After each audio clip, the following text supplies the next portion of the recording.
ज्योतिष में विश्वास रखने वाले सभी दर्शकों को ग्रहों के चाल कार्यक्रम में नमस्कार है। इस वीडियो में जानेंगे मीन राशि वालों के लिए 14 जून से 30 जून तक का समय कैसा रहने वाला है। यह समय इसलिए भी इम्पोर्टेंट है क्योंकि 14 जून से बुध ग्रह अपने ही घर में आ रहे हैं और भद्र नामक पंच महापुरुष योग बना रहे हैं। सूर्य और शुक्र ग्रह का भी राशि परिवर्तन हो रहा है और इन तीनों ग्रहों का दृष्टि कैरियर भाव पर रहेगा। इसी समय में 29 जून को शनि ग्रह वक्री भी हो रहे हैं।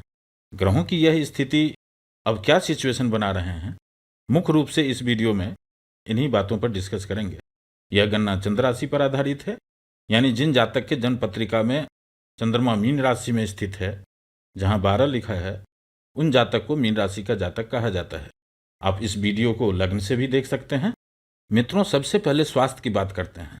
हेल्थ, स्वास्थ्य के लिए फर्स्ट हाउस को देखते हैं, लेकिन जब स्वास्थ्य का डीप एनालिसिस किया जाता है तो फर्स्ट हाउस के साथ साथ सिक्स्थ हाउस, छठा भाव, और एर्थ हाउस, अष्टम भाव की स्थिति को भी देखा जाता है। अभी आपके फर्स्ट हाउस में राहु विराजमान है, केतु की दृष्टि है। इस भाव का स्वामी बृहस्पति ग्रह तृतीय भाव से गोचर कर रहे हैं। स्वास्थ्य के लिए जुपिटर अच्छा प्रभाव दे रहे हैं। शनि की साढ़े साती का प्रभाव चल रहा है और शनि मंगल का प्लेसमेंट इस तरह से है जिसके कारण लग्न भाव में पाप कर्तरी का अशुभ योग बन रहे हैं।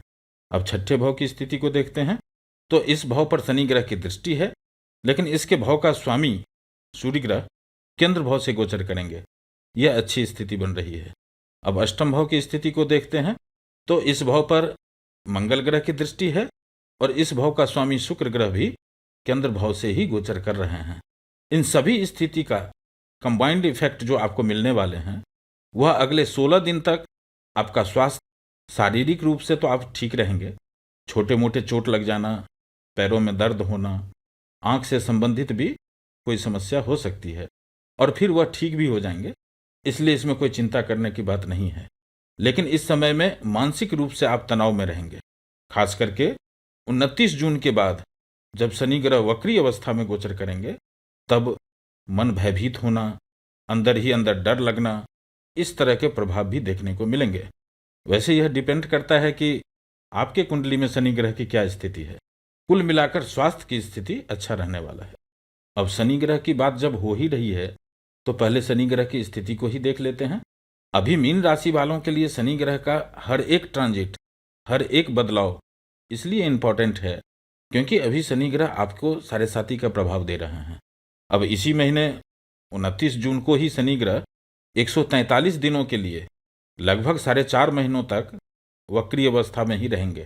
23 जून के बाद से ही शनि ग्रह के वक्री होने का प्रभाव प्रारंभ हो जाएगा और अब शनि ग्रह और भी मजबूत हो जाएंगे। मीन राशि वालों के लिए शनि ग्रह अति मारक ग्रह होते हैं, अच्छे प्रभाव देने वाले नहीं होते हैं।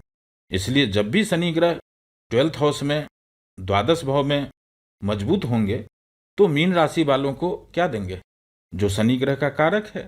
शनि ग्रह कष्ट देंगे, दुख देंगे, विलंब करेंगे, परिश्रम करवाएंगे, अलगाव करवाएंगे, मानसिक चिंता देंगे। जब जब 12th हाउस में शनि ग्रह मजबूत होंगे, जैसे कि 29 जून के बाद शनि ग्रह का गोचर होने वाला है, अगले 4-5 महीनों में सभी मीन राशि वालों को इस तरह के प्रभाव देखने को मिलेंगे। इसलिए सभी मीन राशि वाले मेंटली प्रिपेयर्ड हो जाइए। आने वाले समय में थोड़ा अधिक सावधानी रखना है। इस समय में नई जगह इन्वेस्ट नहीं करना है, किसी को भी कर्ज के रूप में पैसा नहीं देना है, वरना पैसा तो वापस नहीं आएगा और उससे दुश्मनी भी होंगे। अब यहाँ ध्यान से समझिएगा मित्रों, जिनके चंद्र कुंडली में शनि ग्रह इस भाव में बैठे हैं, प्रथम भाव जहाँ 12 लिखा है, चतुर्थ भाव जहाँ 3 लिखा है, सप्तम भाव जहाँ 6 लिखा है और एकादश भाव जहाँ 10 लिखा है, जिनके चंद्र कुंडली में शनि ग्रह इस भाव में हैं, उनको इसी साढ़े साती में नहीं, संपूर्ण जीवन काल में जब जब भी शनि की साढ़े साती या शनि की ढैया का प्रभाव प्रारंभ होगा, जैसा कि अभी मीन राशि वालों के साथ पिछले 1.5 साल से चल रहा है, उस समय में आपको आर्थिक नुकसान अधिक होंगे। मानसिक चिंता, अंदर ही अंदर डर लगना, मानसिक भय बने रहेंगे। जिनके भी कुंडली में शनि ग्रह इस तरह से विराजमान है, उनको अभी कोई नया इन्वेस्टमेंट नहीं करना चाहिए, वाद विवाद से बचना चाहिए, अन्यथा आर्थिक नुकसान अधिक होंगे। यदि आप नहीं समझ पा रहे हैं कि आपकी कुंडली में शनि ग्रह की क्या स्थिति है और आप जानना चाहते हैं, तो आप मैसेज बॉक्स में अपना date of birth, time of birth और जिस जिला में आपका जन्म हुआ है, यह तीनों डिटेल एक साथ भेजें। आप अपना नाम ना लिखें, क्योंकि नाम की आवश्यकता नहीं होती है। आपको बता दिया जाएगा कि आपके लिए शनि ग्रह की क्या स्थिति है, आपके कुंडली में शनि ग्रह इस तरह के प्रभाव दे रहे हैं या नहीं दे रहे हैं। अब आगे बढ़ते हैं और राहु केतु की स्थिति को देखते हैं। मित्रों, इस समय में राहु केतु भी डिग्री वाइज युवावस्था में है, स्ट्रॉन्ग कंडीशन में है। ज्योतिष के भाषा में इसको महाबली कहा जाता है। राहु की स्थिति आपके लिए अच्छी है, बस आपको एक बात का ध्यान रखना है कि जल्दबाजी नहीं करनी है। किसी भी काम में जल्दबाजी नहीं करना है, अन्यथा नुकसान हो जाएगा। क्योंकि राहु फटाफट करना चाहता है, लेकिन अभी आपको थोड़ा स्लो चलना है, तो यही राहु आपको अच्छा परिणाम देंगे। केतु सप्तम भाव में है। सप्तम भाव में केतु अच्छा परिणाम नहीं देते हैं। खास करके जीवन साथी के साथ पार्टनरशिप में जो लोग बिजनेस कर रहे हैं, उनके लिए यह समय खास करके पिछले 6 महीनों से अच्छा नहीं था। लेकिन अब सप्तम भाव पर बृहस्पति ग्रह की अमृत दृष्टि भी रहेगी, इसलिए अब थोड़ा स्थिति अच्छी बनने वाली है। इसका प्रभाव आपको अगले महीने से दिखेंगे। अब आगे बढ़ते हैं और मंगल ग्रह की स्थिति को देखते हैं। तो मीन राशि वालों के लिए अभी जो सबसे बढ़िया स्थिति बन रहे हैं, वह बना रहे हैं मंगल ग्रह। वैसे आप देख रहे हैं कि अभी मीन राशि वालों के लिए शनि की साढ़े साती का प्रभाव तो चल ही रहे हैं, और शनि की दृष्टि मंगल के दोनों भाव पर है, जो आपके भाग्य में भी कमी कर रहे हैं और आपके आमदनी पर भी कंट्रोल लगाए हुए हैं।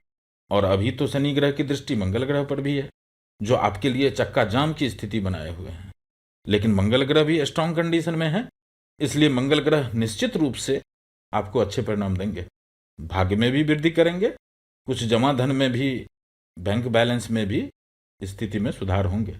लेकिन मंगल ग्रह के इस गोचर का जितना लाभ आपको मिलना चाहिए था, वह अभी नहीं मिल पाएगा। फिर भी मंगल ग्रह आपको अच्छा परिणाम देने वाले हैं। आगे बढ़ते हैं और बृहस्पति ग्रह की बात करते हैं। मित्रों, तृतीय भाव में बृहस्पति ग्रह जब से ट्रांजिट किए हैं, इनका भी जो शुभ परिणाम आपको मिलना चाहिए, वह अभी तक नहीं मिल पा रहा है। क्योंकि तृतीय भाव में आते ही शनि ग्रह की दृष्टि तो हट चुकी है, लेकिन उसके बाद बृहस्पति ग्रह अस्त हो चुके थे। अब बृहस्पति ग्रह उदय हो चुके हैं, लेकिन अभी भी यह बृहस्पति ग्रह आपको अच्छे परिणाम नहीं देंगे। क्योंकि जब तक सूर्य ग्रह चतुर्थ भाव में रहेंगे, यानी 15 जुलाई तक बृहस्पति ग्रह को वेध कर रहे हैं। जैसे गणित में चाहे कितना बड़ा भी संख्या हो, उसको जब 0 से गुना किया जाता है तो उसका रिजल्ट 0 होता है, वैसा ही ज्योतिष गणना में जब किसी ग्रह को वेध लगता है, तब उसका शुभ फल नहीं के बराबर ही मिलते हैं। हाँ, इतना जरूर है कि बृहस्पति ग्रह आपके लिए इस समय अच्छा तो नहीं कर पाएंगे, लेकिन आपको बुरा नहीं होने देंगे, क्योंकि आपके लग्नेश हैं। अभी मीन राशि वालों की जिनकी जैसी स्थिति है, उस स्थिति को संभाले हुए हैं बृहस्पति ग्रह। कुल मिलाकर बृहस्पति ग्रह भी अभी आपको सपोर्ट कर रहे हैं, आने वाले समय में और अच्छा परिणाम देंगे। अब आगे बढ़ते हैं और जो 3 ग्रह राशि परिवर्तन किए हैं, इन तीनों ग्रहों की स्थिति को देखते हैं। मित्रों, 12 जून से शुक्र ग्रह आपके चतुर्थ भाव में गोचर करेंगे और उनकी दृष्टि आपके कैरियर भाव पर है। मीन राशि वालों के लिए शुक्र ग्रह अच्छा परिणाम देने वाले नहीं होते हैं, क्योंकि आपके कुंडली में शुक्र ग्रह तृतीय भाव के स्वामी होते हैं और अष्टम भाव के स्वामी होते हैं। अब क्योंकि शुक्र ग्रह शुभ ग्रह हैं, केंद्र भाव से गोचर कर रहे हैं और चतुर्थ भाव में शुक्र ग्रह दिग्बली होते हैं, यह स्थिति आपको कुछ ज्यादा बुरा तो नहीं करेंगे, बस इस समय में थोड़ा खर्चे होने वाले हैं। लेकिन एक अच्छी बात यह है कि यह खर्चा आपको अपने सुख सुविधा के लिए, जैसे नए नए कपड़े खरीद सकते हैं, गाड़ी खरीद सकते हैं, मकान खरीद सकते हैं, जमीन खरीद सकते हैं, परिवार वालों के साथ, अपने पेरेंट्स के साथ, अपने मित्रों के साथ शॉपिंग कर सकते हैं, पार्टी फंक्शन में जा सकते हैं, इंश्योरेंस पॉलिसी खरीद सकते हैं। कुछ ना कुछ इस तरह के एक्टिविटीज होने वाले हैं। कुल मिलाकर खर्चे तो होंगे, लेकिन उससे आपको आनंद भी मिलेगा। इस तरह के प्रभाव देखने को मिलेंगे। अब आगे बढ़ते हैं और बुध ग्रह की बात करते हैं। तो 14 जून से बुध ग्रह अपने ही घर में स्वराशि के गोचर प्रारंभ कर रहे हैं और भद्र नामक पंच महापुरुष योग बना रहे हैं। यह स्थिति भी आपके लिए बहुत बेहतर है, क्योंकि चतुर्थ भाव में बुध ग्रह अच्छा परिणाम देते हैं। उनकी दृष्टि भी कैरियर भाव पर है बुध ग्रह व्यापार के कारक भी होते हैं और भद्र योग में व्यापार में वृद्धि, डे टू डे इनकम में भी वृद्धि करते हैं बुध ग्रह। लेकिन ग्रहों की जो कॉम्बिनेशन बन रहे हैं, यहाँ बुध ग्रह भी वेद से प्रभावित हैं और इनका जितना अभी प्रभाव देना चाहिए वह नहीं दे पाएंगे। लेकिन अल्टीमेटली यह कि बहुत अच्छा तो नहीं करेंगे, लेकिन कुछ न कुछ अच्छा परिणाम जरूर देंगे। यहाँ शुक्र और बुध ग्रह लक्ष्मी नारायण योग भी बना रहे हैं। जिनके कुंडली में यह योग फलित होता है उनको धन धान्य में वृद्धि और उच्च पद की प्राप्ति होती है। यह सभी कंडीशन आपके लिए थोड़ा पॉजिटिव जरूर हो रहे हैं, लेकिन जितना बेनिफिट मिलना चाहिए, जो लाभ आपको मिलना चाहिए, वह नहीं मिल पाएगा। स्थिति सामान्य रहेंगे। अब आगे बढ़ते हैं और सूर्य ग्रह की स्थिति को देखते हैं। मित्रों, चतुर्थ भाव में सूर्य ग्रह अच्छा परिणाम नहीं देते हैं, लेकिन अभी आपको सूर्य ग्रह विपरीत वेद की स्थिति में आ गए हैं। जैसे बुध ग्रह अच्छा परिणाम नहीं दे रहे थे वेद के कारण, पीछे बताया है कि बृहस्पति ग्रह भी वेद के कारण अभी अच्छा परिणाम नहीं देंगे। अब यहाँ सूर्य ग्रह को अच्छा परिणाम नहीं देना था, लेकिन यहाँ विपरीत वेद की कंडीशन लग गए हैं और इसलिए यहाँ सूर्य ग्रह आपको बहुत अच्छा परिणाम देने वाले हैं। सूर्य और बुध मिलकर के बुध आदित्य योग भी बनाएंगे। इसके परिणाम स्वरूप 15 जून से 15 जुलाई में कैरियर में कुछ न कुछ नए रास्ते जरूर खुलेंगे। जो लोग नौकरी कर रहे हैं उनके लिए भी यह समय बहुत अच्छा रहने वाला है, और जिनकी नौकरी ऐसी है जिसमें कुछ एक्स्ट्रा भी कमाया जा सकता है, तो यहाँ सूर्य, बुध और शुक्र ग्रह का यह कॉम्बिनेशन उनको ज़्यादा लाभ पहुंचाने वाले हैं। जो लोग पब्लिक डीलिंग में हैं उनको इसका लाभ सबसे अधिक मिलने वाला है। लेकिन इन तीनों ग्रहों के कॉम्बिनेशन का लाभ सभी मीन राशि वालों को अच्छा परिणाम देने वाले हैं। चाहे आप स्टूडेंट हैं, चाहे आप किसान हैं, चाहे आप कंपटीशन की तैयारी कर रहे हैं, जो लोग नौकरी खोज रहे हैं, जो लोग व्यापार कर रहे हैं, इन सभी के लिए अगला 16 दिन की स्थिति बहुत अच्छा रहने वाला है। फिर मिलेंगे एक नए वीडियो के साथ। नमस्कार।